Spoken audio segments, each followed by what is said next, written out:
All right, good morning, everyone. Thank you for joining. I am Allison Arwady, the Commissioner at the Chicago Department of Public Health, and thanks for joining our everyday edition of The Doctor Is In. Today we have a special guest. This is Claire Rice. She leads Arts Alliance Illinois. Yep. They administer the Arts for Illinois Relief Fund in partnership with others. We're going to hear a lot more about the work and sort of how COVID is affecting artists and cultural organizations. So right now, start thinking about questions for her. So you can put questions, as always, in the box. You can send them through Twitter. You can send them through Facebook. And we take your questions in live time, either for Claire or for me.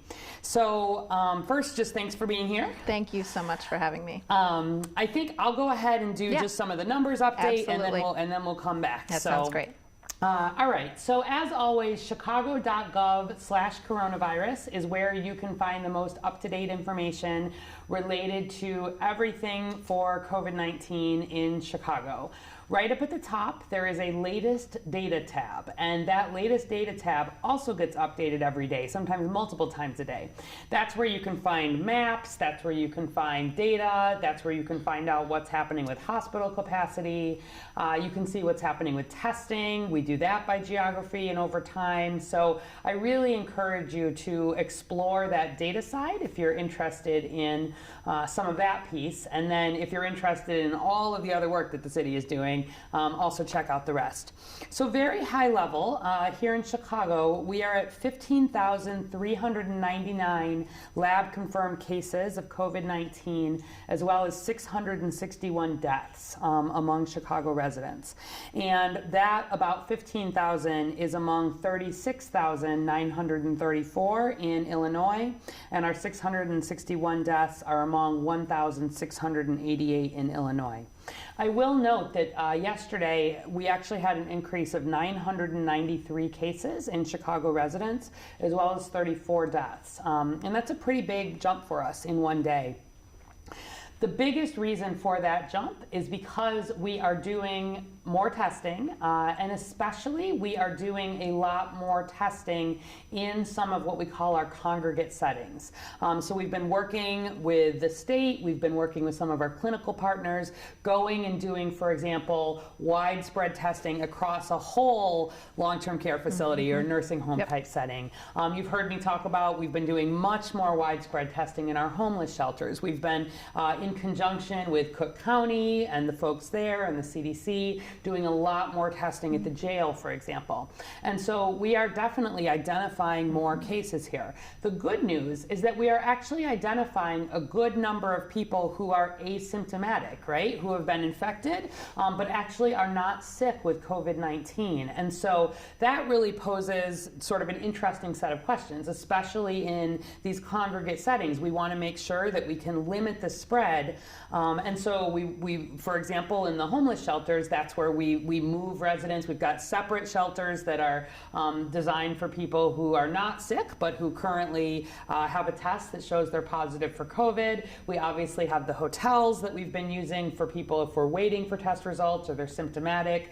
And we've been moving people who are in that highest risk category but are unstably housed. The people who are over 60, have these underlying medical conditions, completely removed them from the shelter setting, not waiting for them to be positive, and housing some of those folks in hotels in conjunction with a lot of our really amazing partners like Lawndale Christian, for example.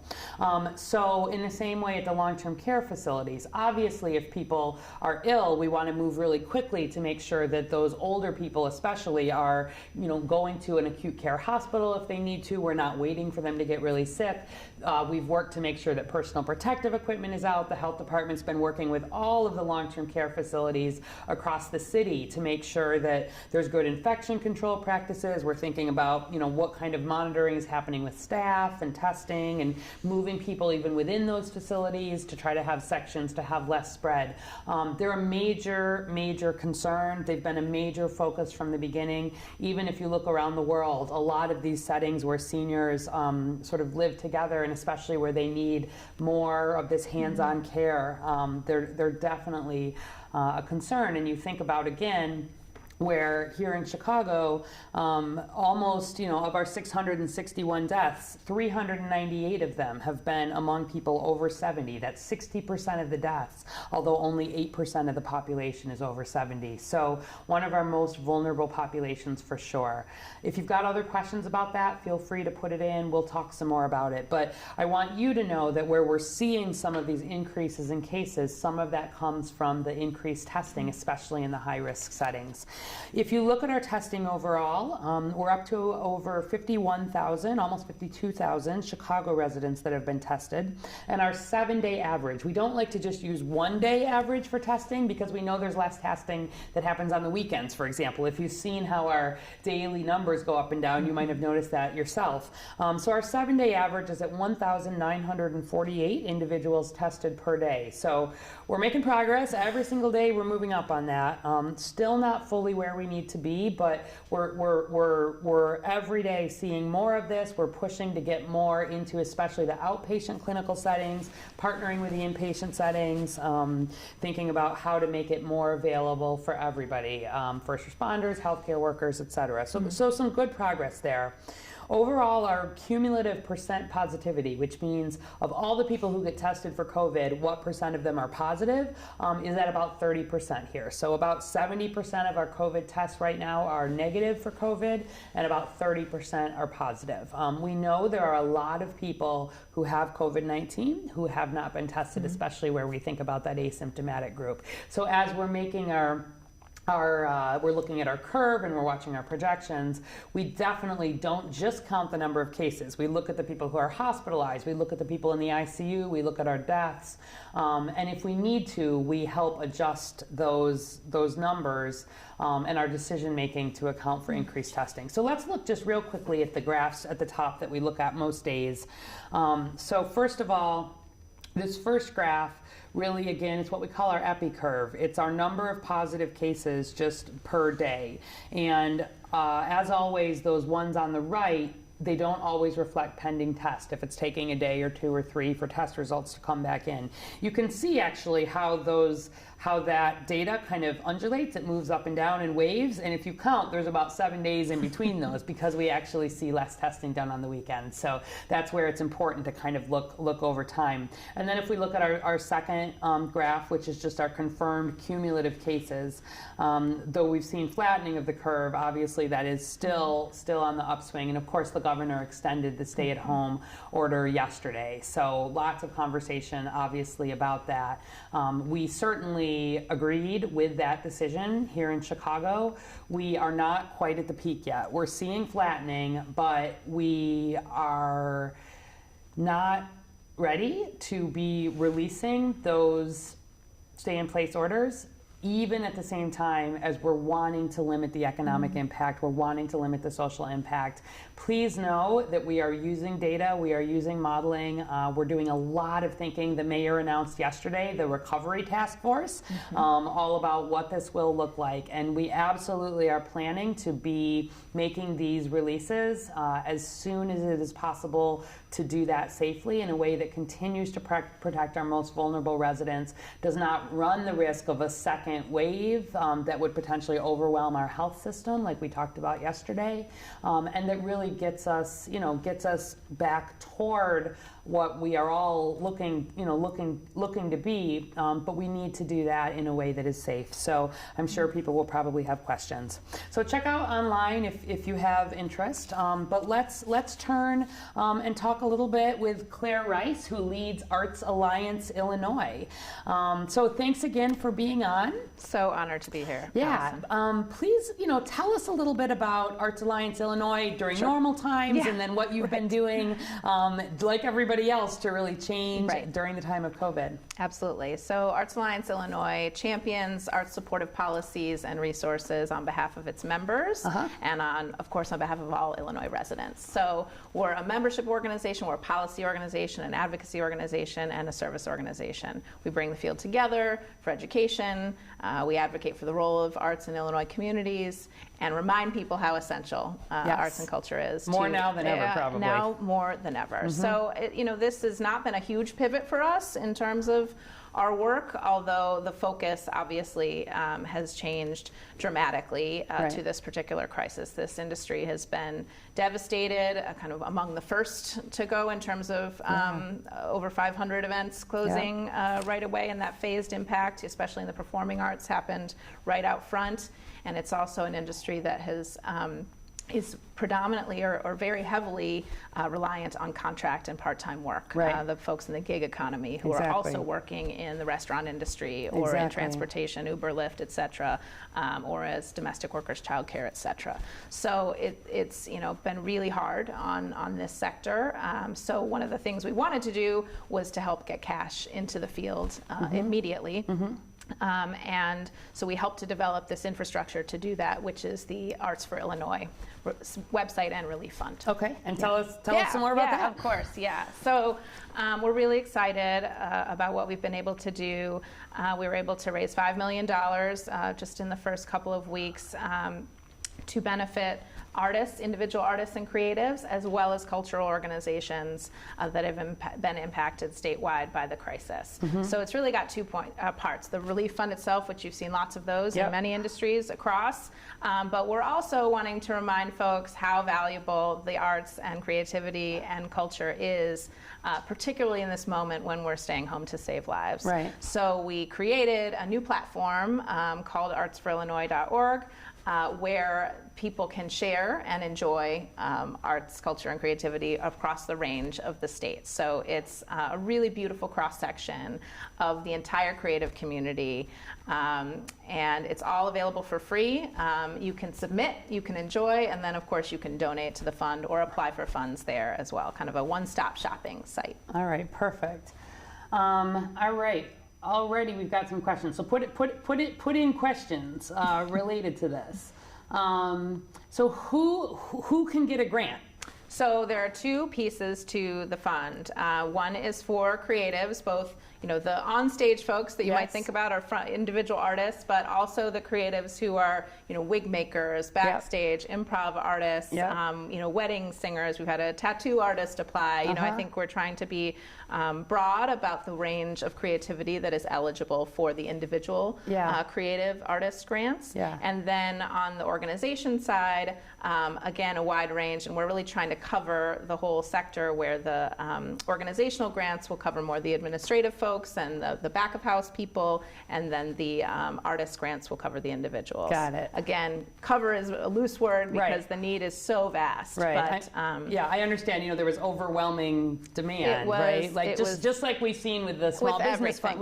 Exactly. So we had nearly 8,000 applications for individual artists in the first week. Wow. Right now, we can only fund just over 10% of those, given the funding we have in place right now. So those grassroots donations are making a huge difference to us as well. So folks are reminded by when they're staying home, that Netflix, that the music you're listening to, all of that is part of our creative infrastructure. Absolutely. So we'd love for folks to support those folks right back. Absolutely. My sister is actually an artist.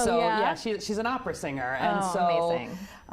She did her young artist training here at the Lyric in Chicago. Incredible. And her work is all contracts and gigs and you think about the traditional, who most traditionally goes to the opera, and it's a lot of older people. High-risk populations. That's exactly right. So it's going to be a while before we're able to come together in the same ways. And so she's been, it's been interesting to see how some of that, she's had to do, there have been some sort of gala events sort of online, and there's been opportunities to kind of try to connect. And she was telling me there was a prize competition for young singers, and normally, people apply and there's, $40,000 and it might get divided up. And they basically said, instead of having the competition, they just equally divided all the prize money among 253 people who applied. But it's really, it's been interesting just to think about this whole sector where you think about we've talked about some of the jobs that, may take longer to come back than others. And how a whole field adapts to That's right. technology and That's right. and what can this even mean. Yesterday we had mentioned Theater Wit, for example, here in Chicago is one of the theaters that had taken one of its recent productions, and they've got a video of it, and you can go, and they encourage you to sort of buy a ticket at the level you can support to support the theater. And how do you build some of that same community for people who go to live theater? Exactly. Yeah. I mean, I think we are the creative industry, right? So we have the ability and the capacity and the innovation to create new ways for people to engage with the work. Absolutely. And we've seen some really incredible, I've participated in a few online Zoom dance parties with incredible DJs, people will find that artists never stop making, right? Yeah. They're going to keep making, they're going to keep building hope, they're going to keep challenging us and inspiring us, and so we have to find ways to support them. And I think, and we also need to engage in that virtual space so that they can come back when it's time for us to come together again in person. So, www.artsforillinois.org, yes, right? Exactly. Okay, people are wondering what's on the website. Is it for any age? Is it free? Yep, it's all free.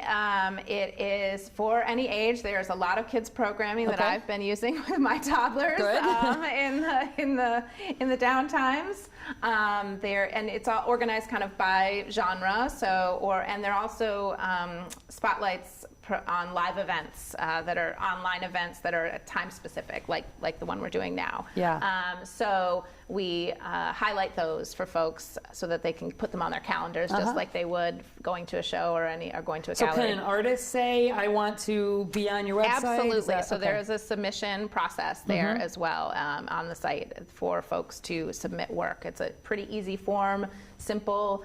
They upload. We didn't want it to be just a series of links. We wanted it to be beautiful and really an expression of the creative community of Illinois. So we ask folks to embed their content on the site, and it has come together really beautifully. We're going to be changing content all the time, and really there's no, we're trying to curate it a little bit so that folks can see lots of different stuff, but it's open to, we're not trying to regiment it. So, if your little one wants to put their art on artsforillinois.org, that's okay too.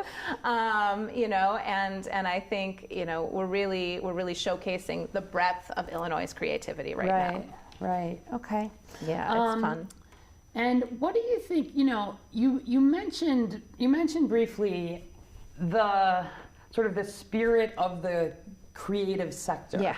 And I do. We've been highlighting here. Really, at the end of each day, we highlight some good news from Chicago, and I've been impressed with the creative ways already that we've seen communities here working to make connections in ways that they haven't been able to do that. Yeah. Can you speak just a little bit about, I'm guessing a lot of the best, most innovative and creative ideas will probably come from this sector. I think so, and also both yes, I think I agree, and I've also been equally inspired by the folks who have tapped into their own creativity as part of this. So the memes. The memes, and that's all part of, the ad agencies and creatives that are supporting the city in these campaigns, that's part of the creative sector too, right? It's not just the performances in the galleries. I mean, these are all creative industries professionals that are helping us with campaigns, helping us think about these things, helping us laugh, in this really difficult time. Right. Our incredible improv community here in Chicago. And I think, but even to the sort of community-based point, the sing-alongs, up in Andersonville and Edgewater and the 40th Ward, the alderman has South been Loop one. There's been all different ones. But it hasn't always been generated by the creatives. I think we've participated. Yeah. But sometimes it's coming from the aldermanic office, where folks are changing the words to Sweet Home Chicago to Stay Home Chicago, right? I mean, people's own creativity has been really, I think, challenged and inspired in this moment. So it's both the formal institutions and sort of professionals that are engaging in this conversation and really tapping into connective tissue, but Also, I heard about a concert series where folks are driving through the, in the back of a pickup truck, essentially, and just, and we don't want gatherings, so where people aren't publicizing it in advance, but it's just an impromptu sort of drive down the street, concert series to try and encourage distancing. So I think that's, the type of work that we're really seeing and inspired by. Okay, great. Moment. And we've had people send in some examples of pictures from, murals and things people have drawn, and sort of this very visual way of responding to this crisis and trying to build it. So. For sure. All right, let's get some more. I'll take a few from me, and then keep putting in questions. Keep putting in questions for Claire, and we'll move ahead. So. All right, we've got Judy Prebell here from Facebook. Oh boy. Please address Trump's suggestion about ingesting Lysol. So I know folks saw this yesterday. I think there was an update from some of the national scientists that was really sharing some good news about the fact that the virus tends to not last very well in sunlight, for example, which we have had a sense of, but this was helping sort of prove that. And it's one of the reasons why we worry less generally about people being outside than we do in those enclosed areas. And I think Trump was interested in this concept and had made some comments about maybe there might be a way to get light sort of inside the body to disinfect, or other things to potentially sort of disinfect. And obviously, we've talked about on this show that we really want to make sure that anything that we are putting into our bodies is, first of all, designed for medical treatment or for human consumption. So in no way, and he didn't, I think, mean for his comments to be taken in this context, but he was just sort of thinking out loud, and the way it came out, has the potential to really be dangerous, because we absolutely, in no circumstances, do we want people trying to have, bleach or Lysol or a disinfectant. It is dangerous.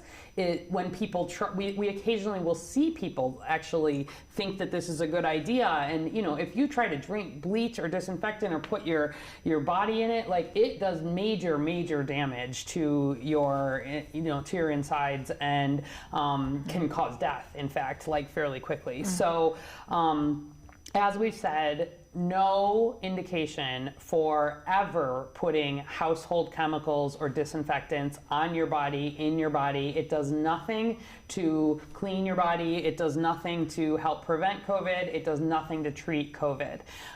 Certainly, looking to the scientists who are doing some of this research is important, but we've also said you've got to wait until we've got the science done and we know the treatments that are available. There are dozens and dozens and dozens of studies going on right now for treatment. I will be the first to tell you when we have a treatment that has been shown to have, to have promise in a scientifically proven way. So, yes, thanks for the question, Judy.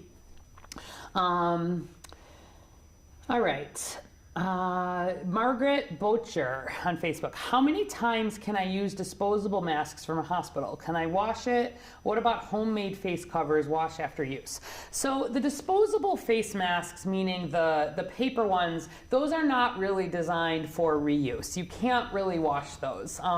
The ones that they give out in the hospital are primarily designed for one-time use in the hospital. So obviously, hospitals were quick to move to a universal masking. So you've got the healthcare workers who are wearing, the ones who are seeing patients, wearing the very specialized kind of mask that you need to have the special face fitting for. But everybody in that hospital setting, they want to have a disposable mask on, because again, there can be people who are asymptomatic, and obviously there are people who are there because they're sick. And so if you were at a hospital, I would not encourage trying to hold on to that mask. There's nothing special about it because it came from the hospital. It's designed to be disposable. possible. Instead, the homemade face covers, one of the reasons we like cloth homemade face covers is those are designed to be able to be reused. So absolutely you can wash those. And it's a good thing to do, to then wash those and have them available. Governor Pritzker yesterday doubled down a little more on the face masks. We're still looking at some of the details of exactly what that meant, but the way he said it was that the face coverings need to be worn in a setting where you can't have social distancing, which is again what we've been saying all along, and then called out specifically, for example, within a store, within an indoor setting. So that's not different from what we've been saying, but I think being more explicit about the fact that if you are out and you are going into a setting where you can't keep that social distancing, especially in a public store or setting, you should have that cloth face cover on, because mostly you're helping protect others. You're helping keep your germs from coming out. And then if you come home, yeah, wash it. If you have a few of these, you could wear, you could have a new one each time you're needing to go out, but don't try to reuse the paper ones.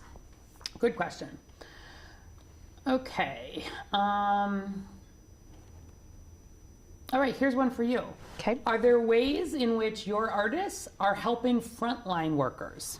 So to the point you just mentioned, actually, I was just thinking about an artist named Aramhan Cifuentes, who's an incredible activist and artist that has made protest banners, but her art is very interactive. So right now she's doing a mask making workshop online so that folks can make their own masks, but they're incredibly beautiful. They're works of art themselves. Oh, I like it. Which is really, can we have an artistic like a little fashion. Let's make this. Mask. We all have to wear them, so let's make them interesting and beautiful.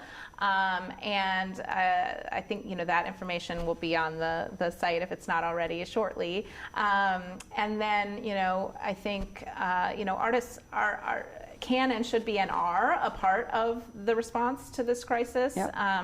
Not only in those frontline ways. For example, the Chicago Shakespeare Theater is partnering with the University of Illinois Chicago to repurpose their costume and design shops to make PPE that is specific for hospital systems and health systems, and has been employing artists that would otherwise be out of work through that project, and providing essential items that are in scarcity to some degree.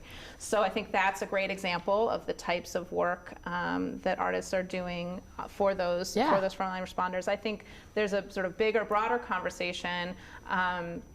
I think the mental health implications of this from a public health standpoint are going to be significant. The arts and culture, creativity will be a part of dealing with trauma, and already are a part of helping to manage that. And I think we can even go deeper in some of those spaces. And then, I think, the broader communications dimensions, the storytelling, will be a part of telling the story of this time as well. Yeah, we're right in the middle of a historic situation that we will be looking back on, in the same way we look back at the 19 sort of flu epidemic, like we will be looking back on this for 100 years or more. So thinking about that piece, interesting. All right, Laura Rebout Carlson on Facebook. Is there going to be enough flu vaccine for everyone this year? Good question. We are so motivated to make sure that there is enough flu vaccine because and let me actually tell you, because we're doing some interesting work around this. We've talked, I'll just remind you, that the flu vaccine itself helps protect against influenza. So the flu vaccine does not protect against COVID. It's a different virus. But where we think about our predictable pandemic every year, which is influenza, we know that every fall, late fall into winter, we see a big spike in people who get sick. We see a big spike in hospitalizations, and we see a big spike in deaths related to flu. And we are very concerned, I will tell you, looking ahead to the winter about how this predictable flu season will fare with at least some level of COVID on top of that, where we think about our ICU beds and our ventilators and all these things you've gotten used to hearing us talk about. We're monitoring capacity really closely there. So we are really motivated to make sure that people will get flu vaccine this year, because it is something that absolutely helps protect people from getting the flu. Because we have to make a new flu vaccine every year based on the strains that were circulating the prior year, it is not 100%. So it does not 100% protect you from influenza, but 100% it does not give you influenza. Sometimes there are people who think, I get a flu shot, I could get influenza. Not true. Cannot give you influenza, but it helps protect. And most importantly, it helps protect people from getting, even if they get sick, they're much less likely to get seriously ill to the point where they have to be in the hospital or where they may die. And we're really going to want to help protect people from getting ill. We at the Chicago Department of Public Health are already planning for the flu vaccine as a practice run for our COVID vaccine. So we've got plans already. We had them even before this started as part of our pandemic planning for what our eventual vaccination strategy will look like for COVID. We expect sort of a demand for that vaccine like we've never seen, not just here, but around the world. There will be difficult decisions about how we prioritize, how we make sure that vaccine is given in safe ways. We're already working to think about, for example, changing some of the rules. Like pharmacists, for example, are allowed to give vaccine right now to people who are age 12 or older. We want to drop that to probably age 8. We want to think about paramedics being able to give vaccines. We want to really think in creative ways now about how to expand that and what it will look like in a regional way. But I think our flu season is going to offer some opportunity to actually practice that, like to have people use some of the registration platforms that we're building. We want to not have big flu clinics where people are all crammed together and we're trying to move people through quickly. Like even the way that we've usually done flu vaccine will be different, but it will be an opportunity, first of all, for us to get high levels of vaccination here in Chicago, which we will want, and secondly, as a practice run for the COVID vaccine. So we fully anticipate that the COVID vaccine will be available, you know, after this flu season, after this fall. We think it'll be in early 2021. So this is our dry run practice. So great question. I'm sure that they are working to build, have even more flu vaccine available, because probably more people will be interested in years past, but it's certainly something we'll be thinking about. Emerson Salazar from Facebook. Last December, I got very sick and went to the doctor, tested for the flu, but was negative. Do you think it was COVID, and do I need to get tested? Okay, interesting question, Emerson. Probably in December, you did not have COVID. We really think, based on everything we know now, that COVID was emerging in China in December, and that we were not seeing it circulating here definitely before sort of January. We had our first case, I'll remind you, here in the Chicago area in late January, and there is some possibility that there were undetected cases. I would say probably more in February, if I had to take a guess. We had our first case of what we call community transmission detected here in early March.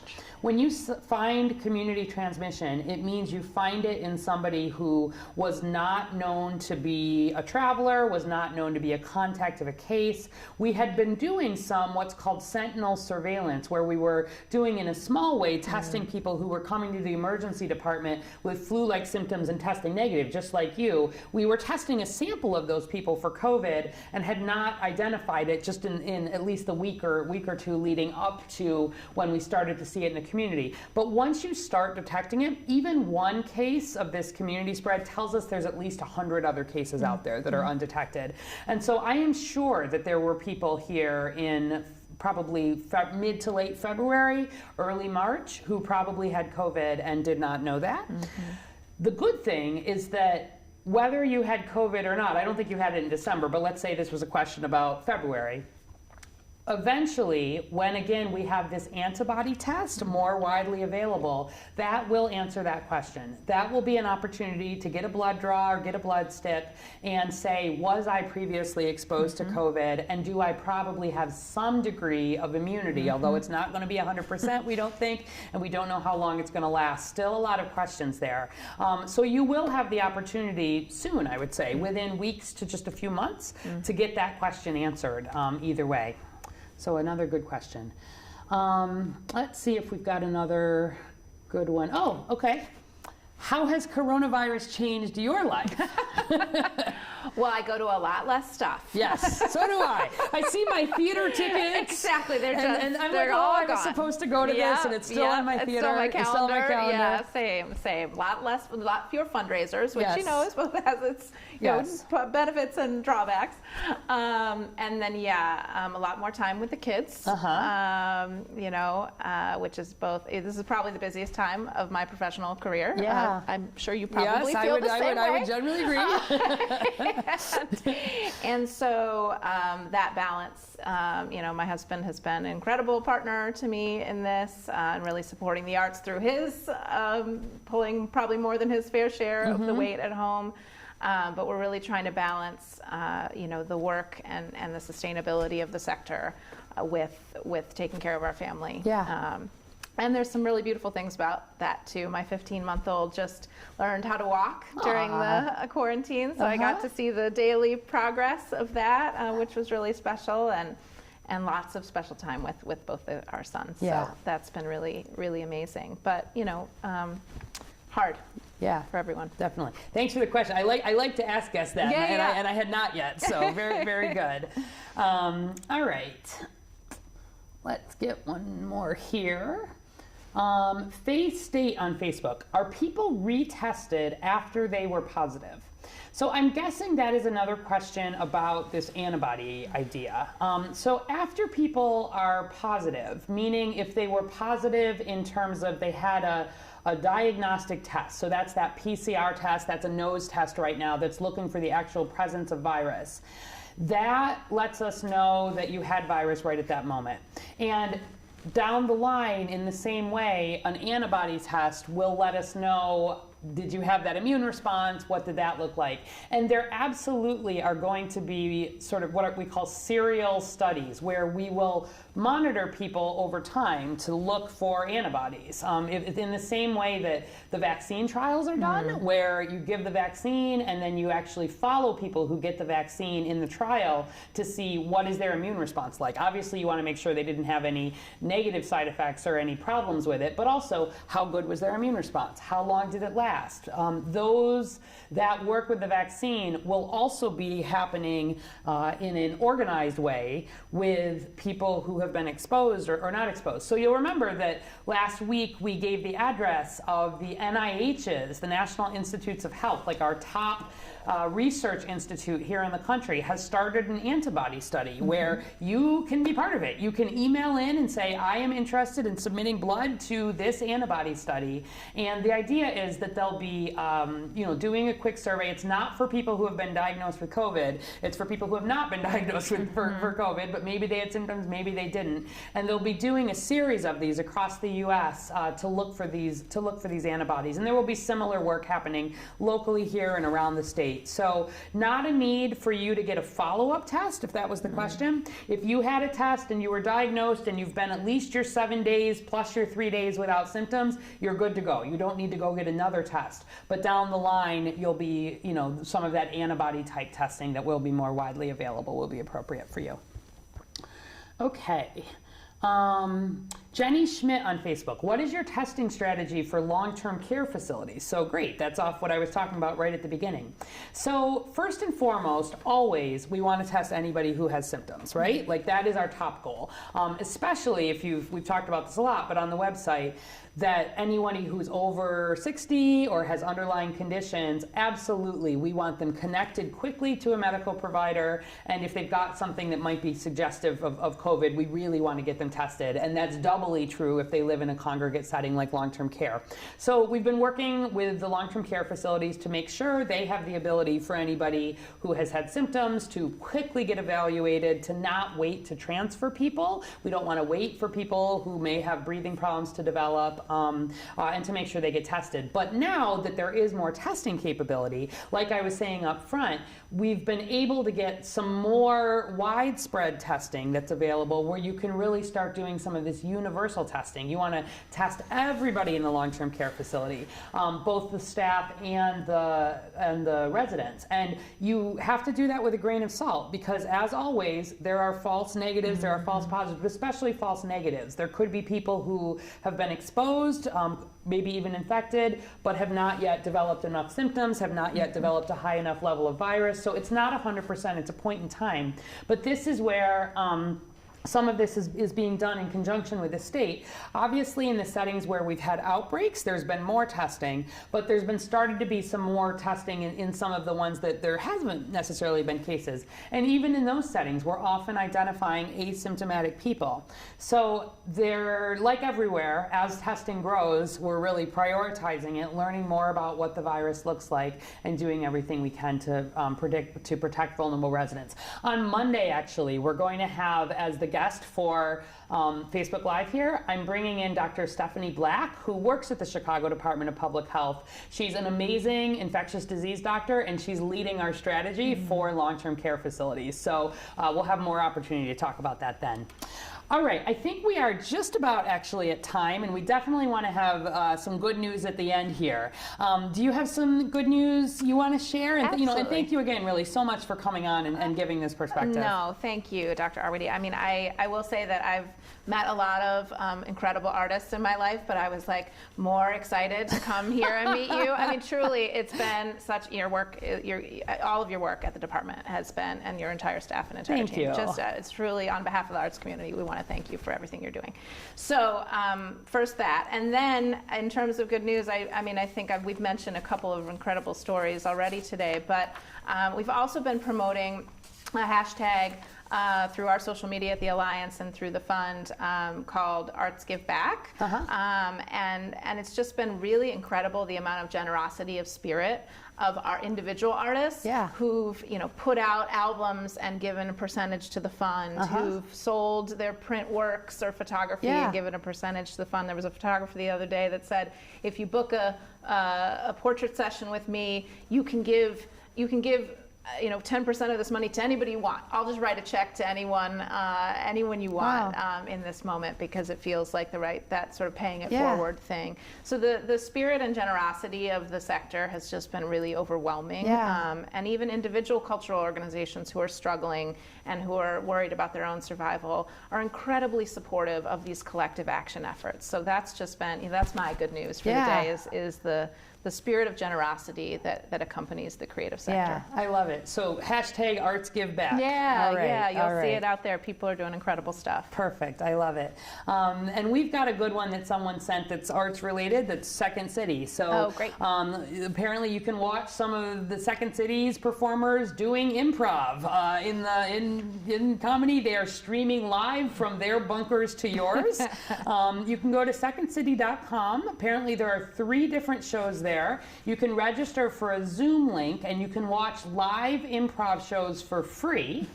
But if you're able, they also really provide an option to be able to donate money to continue to support Second City. And this is where we're often really seeing, I think artists especially have been so generous with their time, their creativity, really at this moment where, I mean, what do people want except, a little bit of ability to laugh and sort of think about this situation that we have in ways that are creative and complicated. So I love this, because it's here's stepping up, making it available, but then at the same time offering it a way to recognize that this is also work, and that these folks need support, and we need to keep our arts organizations really going at the same time. No doubt. So definitely. So again, Claire Rice from Arts Alliance Illinois, they're administering the Arts for Illinois Relief Fund, and I encourage you to go to artsforillinois.org to learn more about that and to support the amazing work. So thanks again so much. We will be back tomorrow. We'll do more just science-based questions tomorrow.